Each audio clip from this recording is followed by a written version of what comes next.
रविवार को खेल मंत्री अशोक चांदना ने गुर्जर नेताओं से वार्ता की कोशिश की, लेकिन वार्ता नहीं हो पाई। पीलूपुरा में सड़क जाम होने की वजह से चांदना को बैरंग वापस लौटना पड़ा। इस दौरान न्यूज 18 से बातचीत में उन्होंने कहा कि सरकार की कोशिशों में कोई कमी नहीं है, हम वार्ता की कोशिश जारी रखेंगे। मंत्री अशोक चांदना कर्नल किरोड़ी बैंसला के कहने पर उनके बेटे से मुलाकात करने जा रहे थे, लेकिन बीच रास्ते से ही वो वापस हिंडौन के लिए घूम रहे हैं। सर, क्या वजह रही कि आप वापस घूम रहे हैं?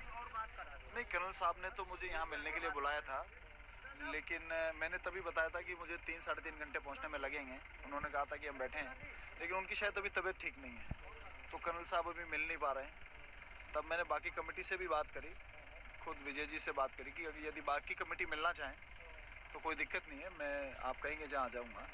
लेकिन अभी शायद उनका काफ़ी देर से 1-1.5 घंटा हो गया, और 1 घंटे से पहले मेरी उनसे बात हुई थी। उन्होंने कहा था मैं 5-10 मिनट बताता हूँ, लेकिन कोई जवाब नहीं आया, तो मुझे लगता है कि शायद वो मिलना नहीं चाहते। अब मैं तो आ गया हूँ, तो अब मेरे पास अब मैं वापस जाऊँगा। तो विजय जी के लिए तो आप बयाना के लिए रवाना हुए थे, बीच रास्ते से कैसे, क्या कोई सूचना ऐसी आई कि रास्ते रोक दिए गए हैं? अभी ताजा में ही हिंडौन से निकलने के बाद ही बीच में रास्ता रोक दिया गया। तो रास्ता रुक गया, तो रात का टाइम है, फालतू में कोई पुलिस का और उनका कन्फ्रंटेशन हो जाए, अच्छी बात नहीं है। शांतिपूर्वक वातावरण में सारा काम होना चाहिए। और अशोक गहलोत जी के राज की एक विशेष बात रही है कि आज तक कितने भी इस राज में आंदोलन हुए, गुर्जर समाज ने हमारे ने जो किए, उसमें लाठी तक नहीं चलाई, तो उसी की उस तर्ज के ऊपर ही चलेंगे। आप शांति, समृद्धि और तरक्की का पैगाम लेकर के आए थे अपनी कौम के लिए। आपको निराशा हुई है कि आपको जो ट्रीटमेंट मिलना चाहिए था वो आप ही की कौम के जो बड़े नेता उन्होंने नहीं दिया? नहीं, ऐसा कुछ नहीं है। मैं कह रहा हूँ ये परिस्थितियाँ ऐसी है, वरना कर्नल साहब मुझे बहुत प्यार करते हैं और मैं भी अपने पिता की तरह उनका सम्मान करता हूँ, पर ये परिस्थितियाँ ऐसी हैं, कोई बात नहीं। क्या यहाँ से संदेश लेकर के आप जयपुर जा रहे हैं? आपकी मुलाकात तो किसी से भी नहीं हुई, अब क्या बोलेंगे सरकार को आप? नहीं, ऐसा कुछ नहीं है कि मुझे कोई संदेश ही लेकर जाना है, ऐसा कुछ नहीं है। मेरा काम था वो मैंने किया, और आगे का काम है वो आगे होगा।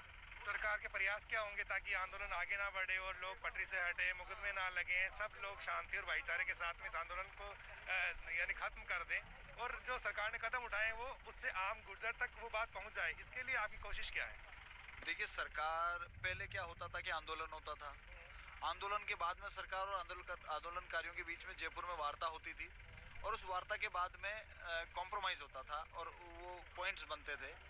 इस बार सरकार ने 2 कदम आगे चढ़ के वो 80 गांव, जिन 80 गांव में आंदोलन होने वाला है, जो सबसे ज़्यादा इफेक्ट होता है, वहाँ के सारे पटेल, बुजुर्ग, पंच, सरपंच, जो वरिष्ठ लोग हैं, वो आकर सरकार से मिल लिए, और खुद कर्नल बैंसला साहब ने भी कहा कि वो जो फैसला करेंगे मुझे मंजूर है। तो अगर वो समाज के लिए कुछ लाते हैं तो मुझे मंजूर है। उनके एक पॉइंट के ऊपर रजामंदी बनी, और 14 पॉइंट का जो एक कल फैसला हुआ, इससे बढ़िया फैसला आज तक नहीं हुआ, इससे शानदार फैसला नहीं हो सकता। कैमरा पर्सन गणेश के साथ बाबूलाल धायल, न्यूज 18, बयाना, भरतपुर।